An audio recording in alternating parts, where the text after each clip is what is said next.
안녕하세요. 저는 결혼을 앞둔 30살의 예비 신부입니다.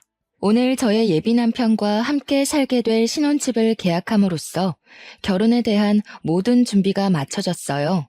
남들은 결혼을 준비하며 많이 싸우고 우울증도 오고 한다던데 저는 모든 것이 너무 순조롭게 잘 진행되어서 그저 행복할 따름이네요. 아무 고민 걱정 없는 제가 이렇게 사연을 보내게 된 이유는 제 옆에 있는 현재 예비 남편이 아닌 2년 전에 만났던 이전 예비 남편에 관한 이야기를 하기 위해서입니다. 사실 저는 2년 전에 결혼까지 약속한 사람이 있었어요. 그 당시에는 정말 내 인생의 마지막 남자라 생각하고 만났는데 결국에는 그 사람에게 어이없이 파혼당하고 헤어졌네요. 헤어지고 나서는 좀 힘들기는 했지만 지금 보면 그 사람과 헤어져서 더 좋은 남자를 만날 수 있게 된 것 같아요. 그럼 지금부터 2년 전으로 돌아가 저의 이전 예비 남편 이야기를 꺼내볼까 해요. 2년 전, 저는 아버지의 회사에서 격리로 근무하고 있었습니다. 아버지의 회사는 저희 할아버지부터 운영을 해오던 회사로 설립한 지 60년이나 되었고 직원 수도 80명에 연 매출도 100억이 넘는 알짜배기 중소기업이랍니다. 할아버지께서 회사를 설립하고 대표로 계시다가 5년 정도 전에 건강 악화로 경영 일선에서 물러나시고 그 자리를 아버지가 물려받게 되었죠. 사실 처음에는 아버지의 회사에 들어가지 않으려고 했어요. 왜냐면 아버지의 회사는 화학 관련 회사인데 저는 이쪽은 아예 관심도 없고 전혀 모르는 데다가 회사보다는 사회복지 쪽에 관심이 더 많았거든요. 그래서 화학과를 가라는 아버지의 뜻을 따르지 않고 사회복지학과를 졸업하고 사회복지 관련 센터나 요양원을 차려 운영하려고 했답니다. 그런데 아버지는 유일한 자식인 제가 이 회사를 물려받기를 원하셨어요. 하지만 제가 계속 싫다고 하자 그럼 아버지는 딱 3년만 회사에서 일을 해보고 정말 아니라고 생각되면 그때 제가 하고 싶은 대로 하라고 하셨습니다. 처음에는 말도 안 되는 소리라고 거절했지만 아버지는 사회복지센터나 요양원도 엄연한 기업인데 아무것도 모른 채 멋모르고 운영해서 실패하는 것보다는 아버지 옆에서 3년간 일하며 회사 운영하는 방법을 보고 배우는 것도 좋지 않겠냐고 하시더라고요. 곰곰이 생각해보니 아버지의 말씀이 틀린 말은 아니라서 그 뒤로 아버지의 뜻을 따라 회사에서 일하게 되었습니다. 그러나 회사 일은 역시 제 적성에 맞지 않았어요. 그래도 아버지께 말씀드린 것도 있으니 지루하고 일하기 싫어도 꾸역꾸역 참고 일을 했죠. 그러던 어느 날 회사에 제 이상형에 가깝고 목소리도 아주 멋진 분이 방문했습니다. 그분은 우리 회사 거래처 사장님의 둘째 아들인데 아버지 회사에서 일하게 되었다며 앞으로 잘 부탁드린다고 꾸벅 인사를 하더라고요. 저는 커피 한 잔을 건네주며 이야기를 잠시 나눴는데 나이는 저와 같은 28살에 이름은 홍민호였어요. 잠깐의 시간이었지만 둘 다 아버지의 회사에서 일하고 나이도 같다는 공감대가 있어서 그런지 대화가 잘 통한다고 느껴졌답니다. 그 뒤로 회사 업무를 핑계로 몇 번 통화도 하고 만나서 이야기도 나누면서 친분을 서서히 쌓아갔고 그렇게 몇 달이 지나 우리는 연인이 되었어요. 연애만 할 때는 그저 행복했습니다. 제가 평소에 꿈꿔왔던 이상형이었고 목소리가 너무 멋지고 무엇보다 항상 자신의 의견보다 제 의견을 우선시해 주었거든요. 저는 이 사람과 결혼하면 평생 행복하게 살 수 있을 것 같다는 확신이 들었고 연인 사이가 된 지 6개월 만에 정식으로 부모님께 인사를 드리자고 했습니다. 예비 남편도 저의 생각에 동의해서 먼저 이번 주말에는 우리 집에 먼저 인사를 드리고 다음 주말에 예비 남편의 집에 인사를 드리기로 했어요. 예비 남편이 우리 집에 오기로 한 날 아침이 밝았어요. 우리 엄마는 제가 집에 남자를 데리고 온다고 하자 아주 많이 반가워하시며 새벽부터 일어나 이것저것 음식을 장만하셨습니다. 평소에는 잘 주시지도 않던 생선에 갈비찜에 전복에 각종 나물까지 무슨 잔치상을 차려놓으셨더라고요. 엄마를 도와 상차림이 마쳐지고 얼마 지나지 않아 예비 남편한테 집 앞이니 대문을 열어달라는 전화가 왔어요. 문을 열어보니 예비 남편이 서 있었는데 저는 약간 실망했습니다. 저희 부모님은 친구의 집에 처음 방문할 때에는 작은 음료수나 과자라도 사들고 가는 것이 예의라고 알려주셨는데 예비 남편은 빈손으로 왔더라고요. 뭐 여기까지는 사람마다 생각의 차이이고 남의 집에 간다고 꼭 뭐를 사들고 가는 것이 법으로 정해진 것도 아니기에 그럴 수도 있다고 생각했어요. 그런데 결혼을 생각한 사람의 집에 첫인사를 오는데 회사에서 입는 작업복을 입고 온 것이 아니겠어요?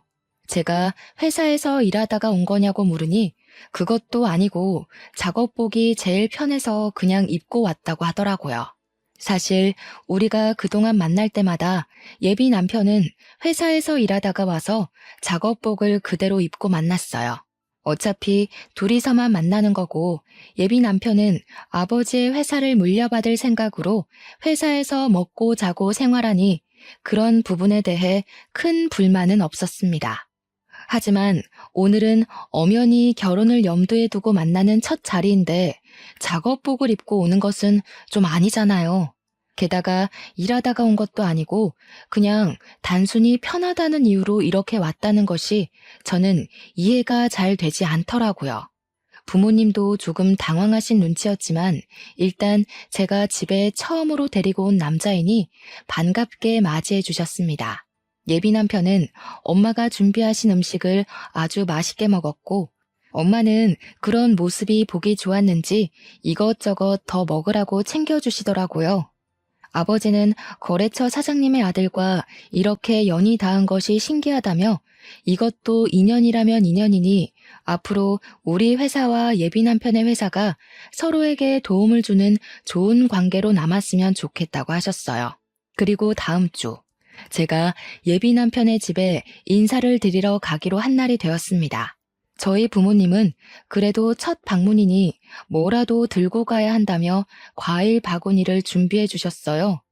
옷도 그냥 편하게 청바지에 티셔츠를 입고 가려고 했는데 엄마는 첫인사인데 이렇게 입고 가는 것은 조금 아닌 것 같다며 정장 스타일의 원피스를 입고 가라고 하시더라고요.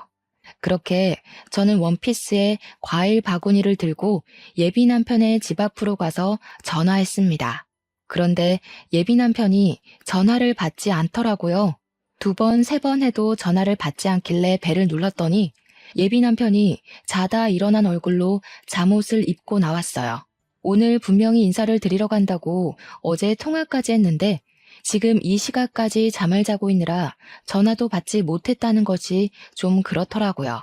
어찌되었든 예비 남편을 따라 집 안으로 들어갔습니다. 저는 솔직히 지난주에 우리 엄마가 그렇게까지 차려주셨으니 거하게 한 상은 아니더라도 약간의 음식은 준비가 되어 있을 줄 알았어요. 그런데 예비 시부모님은 제가 와도 소파에 앉아서 TV를 보고 계시고 집안은 청소도 하지 않았는지 엉망진창이더라고요. 준비된 음식은 당연히 아무것도 없었고요. 김연이 맞지? 민우한테 이야기 들었어. 어머, 무슨 과일 바구니를 다 사왔어. 우리 집에 과일도 많은데. 일단 그래도 사왔으니 잘 먹을게. 주말에는 원래 쉬어야 하니까 청소도 못했어. 이해하지? 거래처 사장님 딸이라고 들었네. 이렇게 만나게 돼서 반가워요. 그럼 집 구경도 하고 잘 놀다가 가요. 나는 방에 가서 낮잠 좀 자야겠어.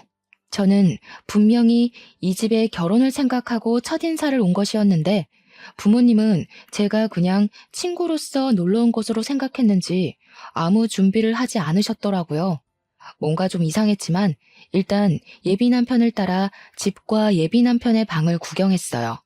저는 예비 남편의 방을 구경하다가 혹시 부모님이 오늘 인사하러 온다는 것을 모르셨냐고 물었습니다. 예비 남편은 알고 계셨는데 왜 그러냐고 하길래 저는 그래도 오늘 첫인사라서 집에서 밥이라도 같이 먹으며 이야기를 할 줄 알았다고 말했어요.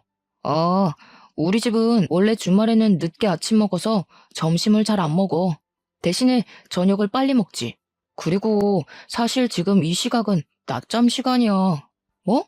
그러면 차라리 다른 시간으로 잡지. 왜 이 시간에 잡았어?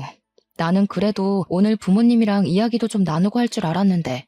에이, 그렇게 진지하게 할 얘기가 뭐가 있어? 그냥 집 구경이나 하고 간단히 인사하면 되지 뭐. 안 그래? 그냥 가볍게 만날 때는 정말 잘 맞는다고 생각한 예비 남편이었는데 진짜 제 남편이 된다면 잘 맞지 않을 것 같다는 생각이 조심스럽게 들었습니다. 일단 방에서 나와 다시 거실로 갔어요. 거실에는 여전히 예비 시어머니께서 TV를 보고 계시더라고요. 예비 남편은 예비 시어머니 옆에 앉고 저도 일어서 있기도 뭐하고 해서 예비 남편 옆에 앉았습니다. 예비 시어머니는 TV를 보다가 제가 가져온 과일 좀 먹어보자며 예비 남편에게 과일을 깎을 칼과 접시를 가져오라고 했어요. 예비 남편이 주방에서 칼과 접시를 챙겨오자 예비 시어머니가 저에게 칼과 접시를 넘기며 과일 좀 깎아보라고 하고 다시 TV를 보시는 게 아니겠어요? 솔직히 저는 아직 손님이고 오늘 처음 보는데 대뜸 과일을 깎으라고 시키시니 너무 당황스럽더라고요. 하지만 과일 깎는 것이 어려운 일이 아니니 그냥 과일 바구니 안에서 사과와 배를 가져와 깎았어요.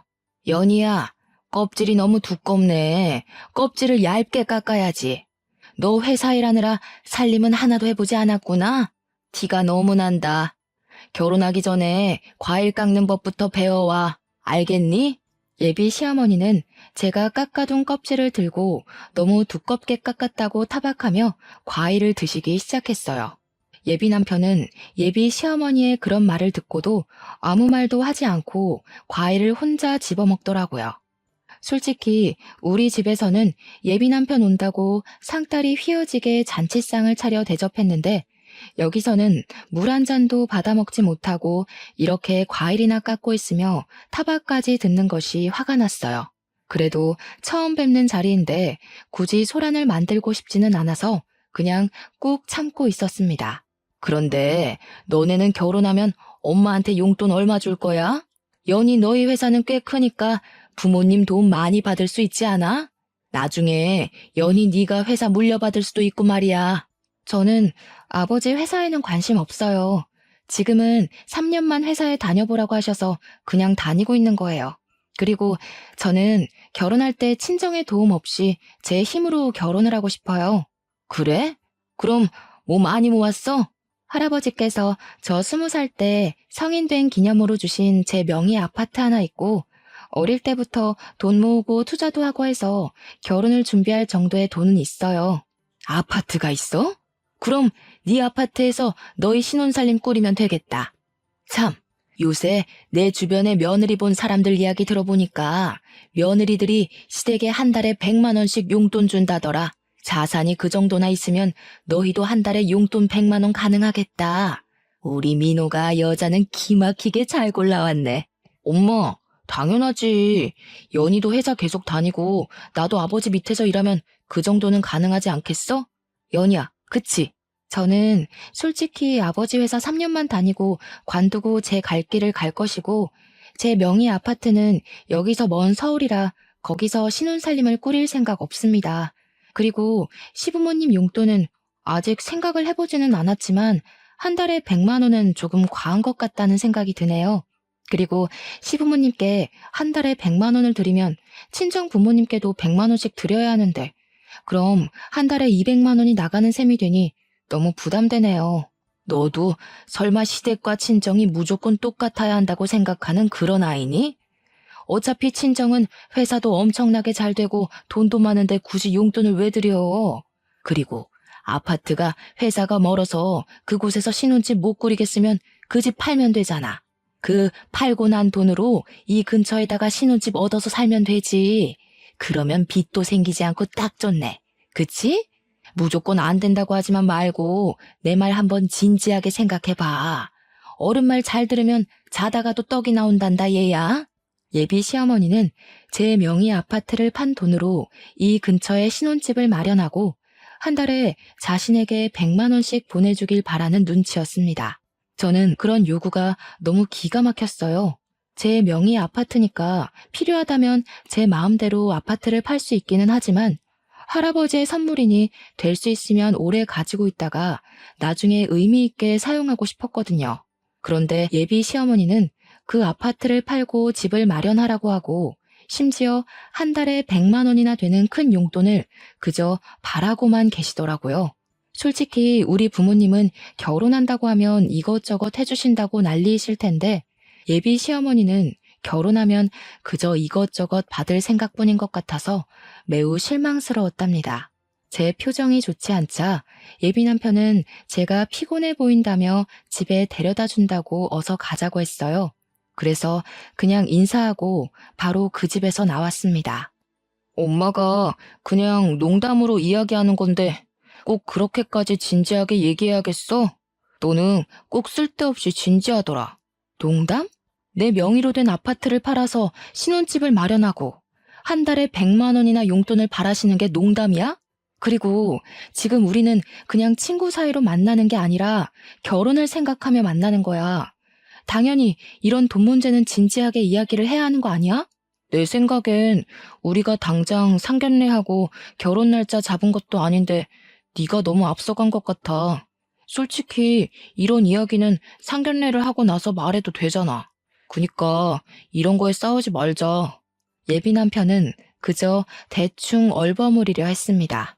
그날은 저도 너무 기분이 상해서 예비 남편과 더는 이야기하지 않고 집 앞에서 바로 헤어졌답니다. 집에 도착하니 엄마가 처음으로 갔는데 어땠냐고 물어보셨어요. 저는 그날 있던 모든 일을 다 말씀드리려다가 엄마가 속상해 하실까봐 자세히는 말 안 하고 그냥 좋았다고만 했답니다. 그런데 제 표정이 영 아니었는지 자꾸 캐물으시더라고요.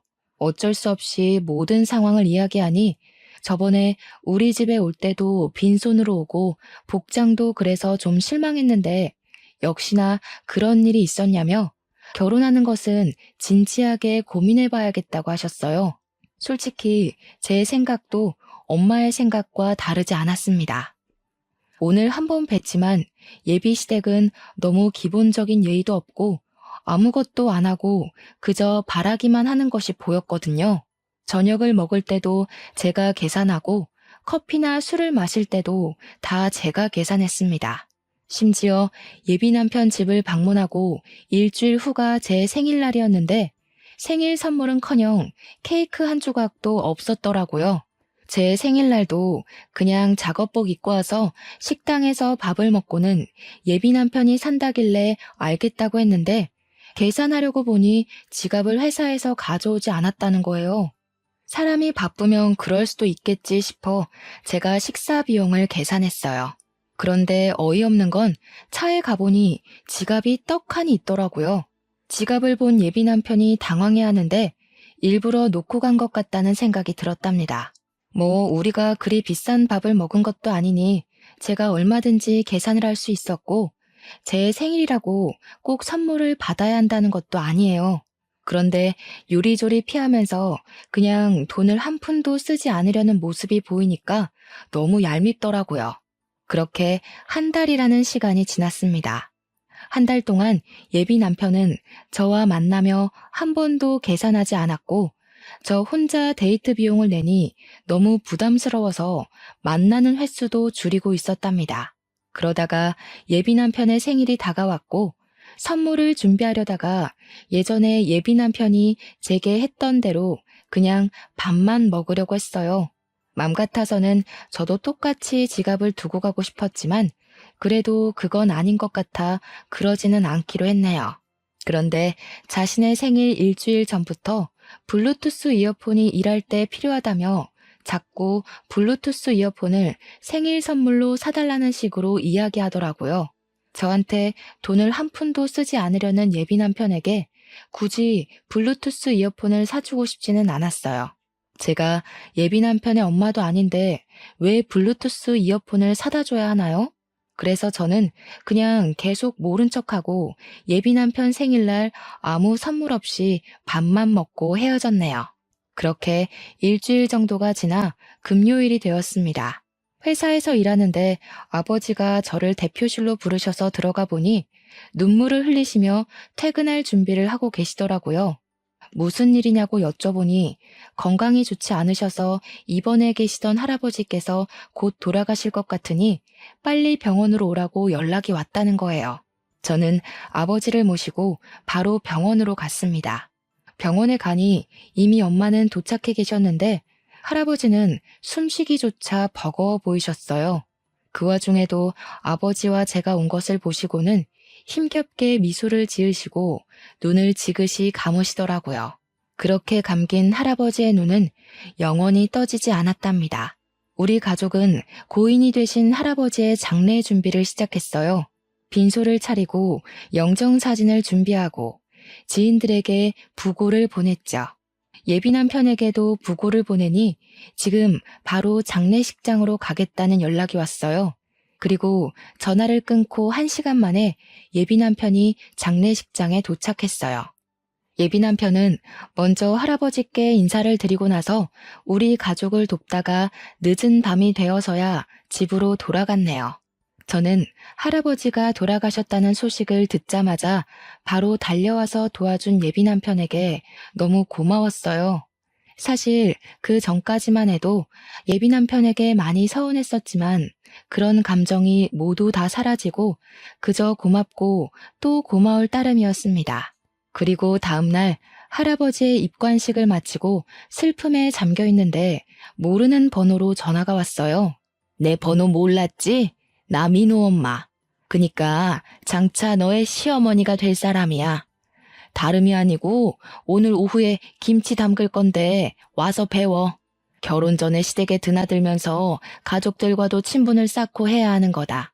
저번에 민호 형, 그니까 너의 아주버님도 못 봤잖아. 오늘 와서 인사도 좀 하고 저번에 과일 깎을 때 보니까 살림 솜씨도 영 없는 것 같은데 이참에 와서 살림도 배우고 해라. 민호한테 못 들으셨나 봐요.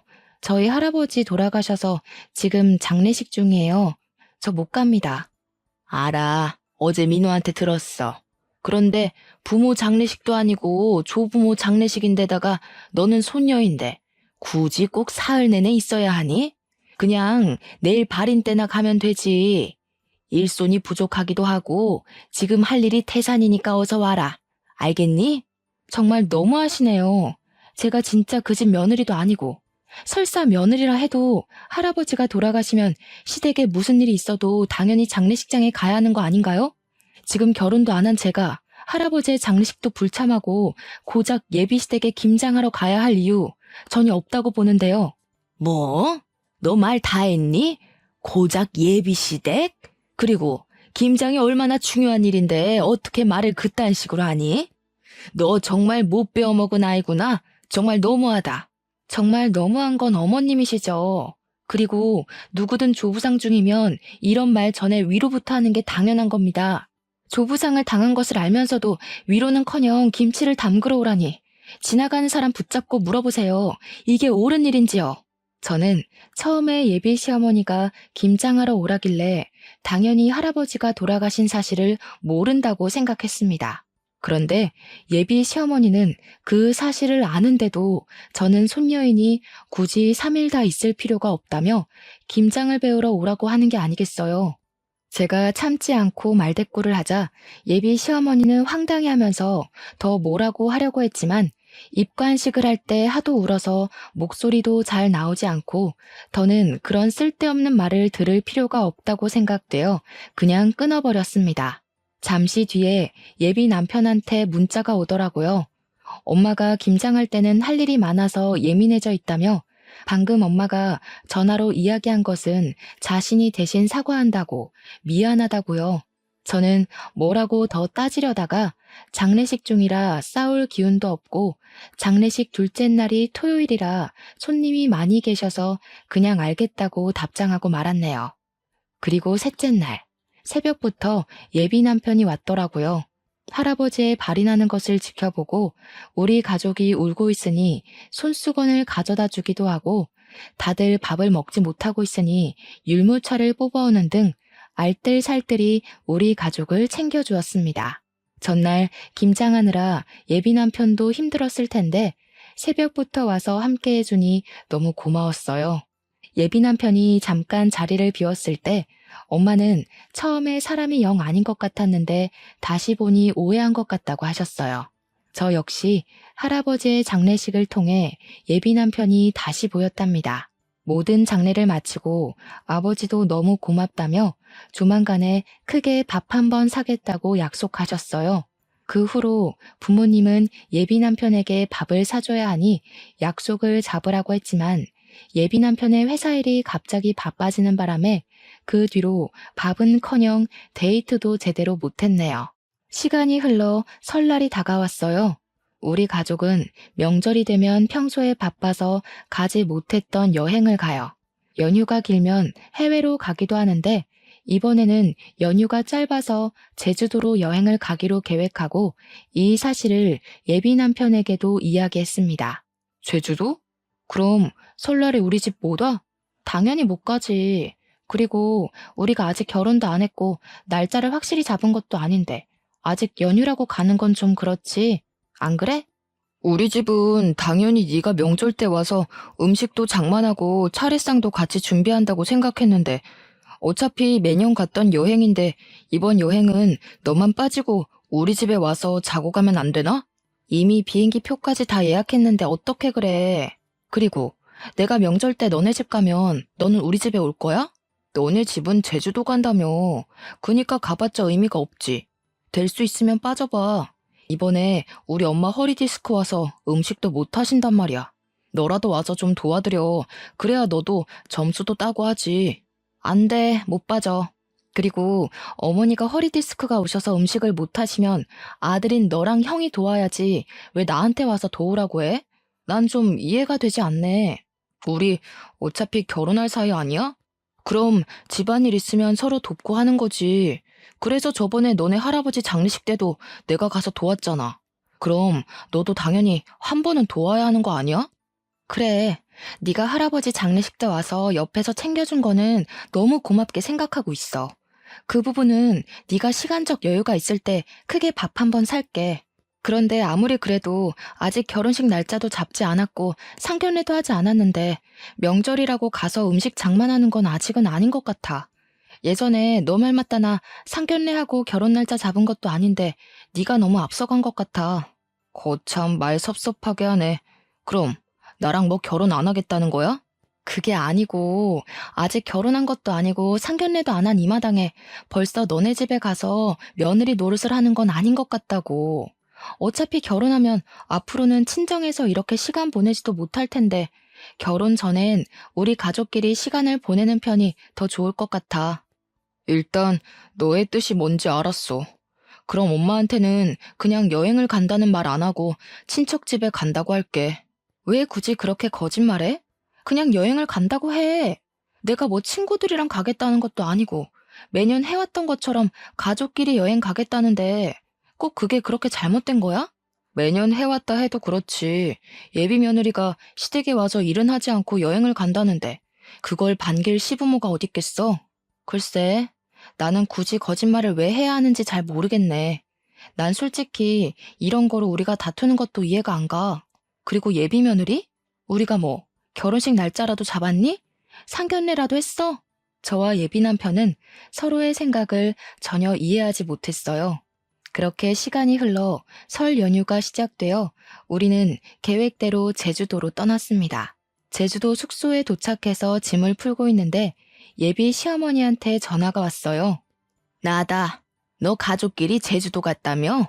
결혼을 생각하면 당연히 시댁에 와서 살림도 배우고 같이 음식 장만도 하고 어른들께 인사도 해야 하는 거 아니냐? 저번에 김장 때는 할아버지 돌아가셨다고 못 온다더니 이번에는 명절인데도 여행을 간다고 못 와? 이게 말이나 되는 소리니? 이번에는 너도 있으니 음식도 많이 하려고 재료도 많이 준비했는데 이 모든 것을 나 혼자 해야 한다니 정말 막막하구나. 제가 민호한테도 이야기했는데 저는 사실 상견례도 하지 않은 제가 굳이 명절이라고 시댁에 가서 음식을 해야 한다는 게 도무지 이해가 되지 않네요. 그리고 음식 장만할 사람이 필요하면 그 집에 아버지도 계시고 아들도 2명이나 있는데 넷이서 오손도손하게 앉아서 하면 되지. 꼭 제가 필요한가요? 무슨 제가 조리사도 아니고 말이에요. 이게 말이면 다인 줄 아나? 너네 부모가 그따위로 가르쳤니? 예비 시어머니가 버럭 소리를 지르는데 그 소리가 얼마나 큰지 옆에 있던 엄마가 다 듣고 모든 상황을 알게 되었답니다. 엄마는 예비 시어머니의 이런 황당한 요구에 화가 단단히 나셔서 저의 핸드폰을 뺏고 스피커로 어머니와 통화를 하셨어요. 저 연희 엄마 되는 사람입니다. 연희 아직 결혼도 하지 않았는데 김장이 웬 말이며 명절이라고 오라는 건 무슨 경우예요? 막말로 대개 아드님이 결혼 전부터 우리 집에 불려오면 좋겠습니까? 예비 며느리도 엄연히 며느리입니다. 앞으로 우리 집에 사람이 될 텐데 와서 살림도 배우고 가풍도 배우고 해야지요. 그리고 사위랑 며느리는 달라요. 며느리는 시댁에 뼈를 묻어야 하는 사람이에요. 사위는 백년손님, 며느리는 출가외인도 모르세요? 무슨 조선시대에서 오셨어요? 지금 시대가 어느 시대인데 아직도 출가외인 타령이세요. 우리 집 귀한 딸 연희 그런 집으로 시집 못 보냅니다. 그쪽이 대개 아드님 귀하게 키운 것처럼 저도 우리 연희 쥐면 부서질까 불면 날아갈까 애지중지 키웠습니다. 전 죽었다 깨어나도 그 집으로 시집 못 보내니 그런 줄 아세요. 이보세요. 뭐 말이면 단 줄 아세요? 그리고 그렇게 나오면 제가 몰라봬서 죄송하다고 할 줄 알아요? 저도 그 집이랑 결혼 못해도 아쉬울 거 하나 없어요. 시댁에 대한 기본 도리도 모르는 아이를 며느리로 들일 마음 추호도 없습니다. 시댁에 대한 기본 도리요? 그러는 그쪽은 사람에 대한 기본 도리가 하나도 없으시네요. 상 치르는 아이한테 김장하러 오라고 하지를 않나. 아직 결혼도 안 했는데 전화해서는 소리 지르면서 어서 오라고 하지 않나. 저는 이렇게 도리가 없는 집안에 우리 연희 절대 못 보냅니다. 전화 끊습니다. 엄마는 많이 화가 나셔서 민호랑 절대 결혼시키지 않을 테니 그만 만나라고 하셨습니다. 저 역시 저번 김장 때와 이번의 사건을 통해 결혼하면 고생길이 환히 열리는 것이 눈에 보여 결혼할 마음은 진작에 접었고 여행을 마치고 나서 예비 남편을 만나 살아온 가정 환경이 너무 맞지 않아 결혼을 못하겠다고 말해야겠다 생각했죠. 그래도 일단 시간을 내서 제주도에 왔으니 맛있는 음식도 먹고 재미있는 시간을 보냈습니다. 비록 바람이 불고 추워서 밖에서 놀지는 못했지만 가족끼리 숙소에서 알차게 시간을 보내고 다시 집으로 왔네요.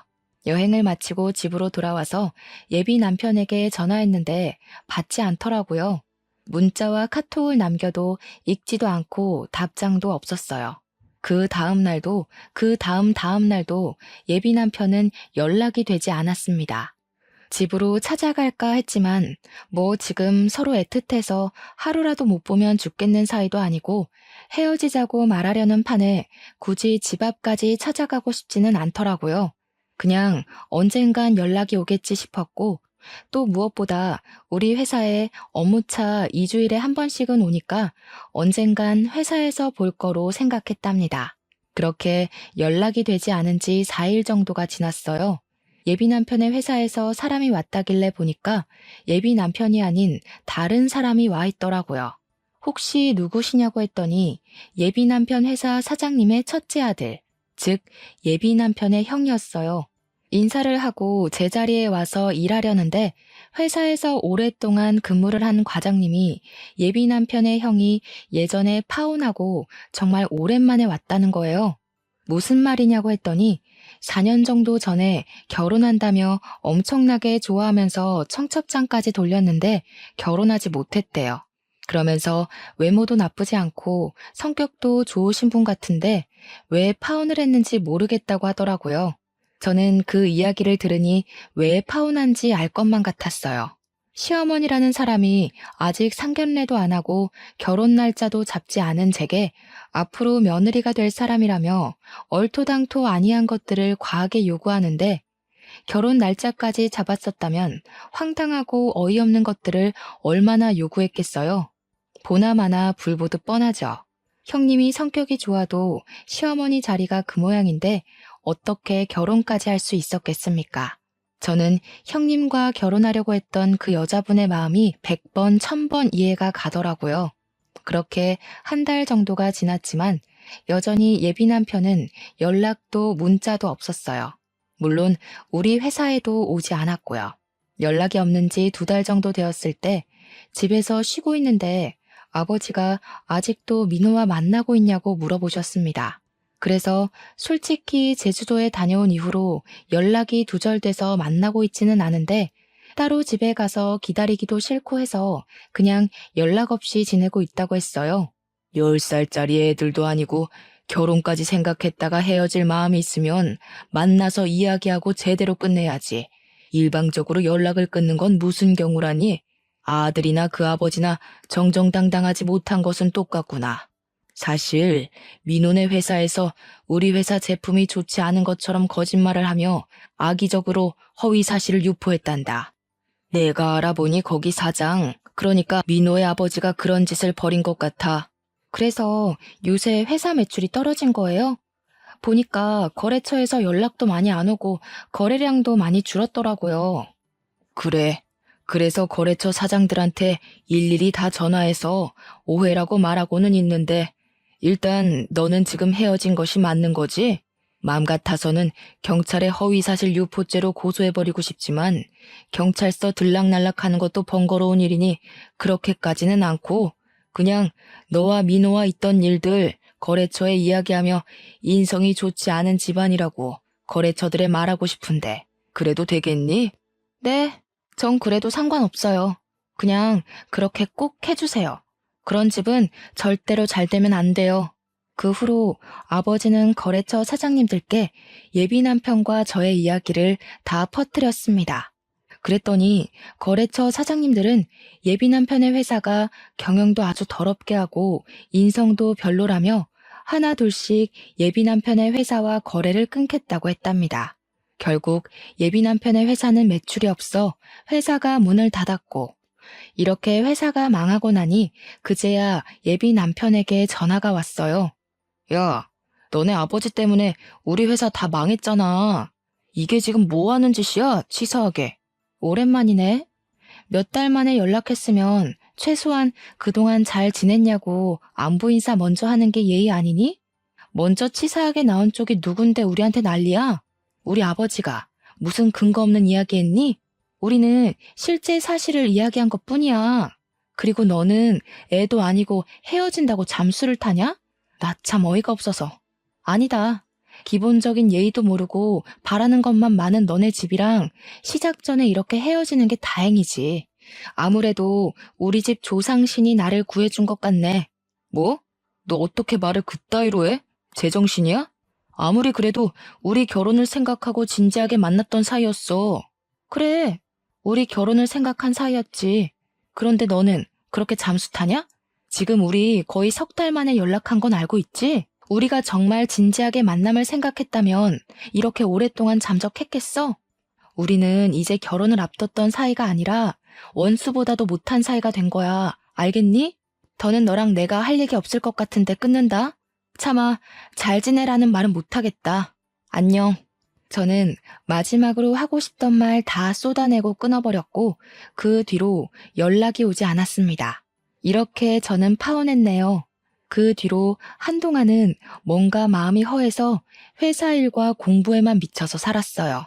그 결과 회사에서도 인정받고 컴퓨터 관련 자격증도 따고 영어 실력도 향상되었죠. 그렇게 살다가 회사에서 좋은 대리님을 만났고 그분은 저의 진짜 예비 남편이 되어 결혼을 앞두고 있답니다. 물론 파혼을 한 저의 사연도 다 말했는데 제 상황을 누구보다 안타까워했고 이해해 주었어요. 게다가 제 진짜 시부모님이 되실 분들은 너무 인자하시고 집에 방문하면 하나라도 더 챙겨주시려고 하세요. 정말 저를 딸처럼 생각하시는 것이 눈에 보여서 너무 감사한 마음으로 행복하게 결혼 준비를 하고 있답니다. 연애와 관련된 말 중에 똥차가 가고 벤츠가 온다라는 말 있죠? 아마 한 번쯤은 다들 들어보셨을 텐데 저는 사실 이 말을 싫어했어요. 본인 스스로 벤츠를 살 수 있는 능력을 키우면 되는데 아무것도 하지 않고 벤츠처럼 좋은 남자가 오기만을 기다리는 것 같았거든요. 그런데 똥차를 만나고 허한 마음을 채우려 이것저것 공부하며 스펙을 쌓으니 정말 제 인생에 벤츠 같은 남자가 왔네요. 2년 전 파혼을 겪으면서 한때는 정말 우울하기도 했는데 그래도 지금 생각하면 그때 많이 배우고 내면적으로 성장하게 된 계기가 된 것 같아요. 지금 제 사연을 듣고 계시는 분 중에서도 예전에 저처럼 파혼을 생각하시거나 파혼을 이제 막 경험한 분들도 분명히 계실 것으로 생각합니다. 파혼을 겪었다고 해서 인생을 실패한 것이 아니니 너무 좌절하지 마세요. 여러분에게 파혼의 시련을 안겨준 똥차가 갔으니 이제는 자신의 스펙을 쌓고 내면을 착실하게 다져서 여러분만의 벤츠를 꼭 찾으셨으면 좋겠습니다. 희망과 용기를 잃지 마시고 열심히 살아보자고요. 저의 사연을 듣고 누군가는 위로와 용기를 얻길 바라며 저의 이야기를 마쳐볼까 합니다. 들어주셔서 감사합니다.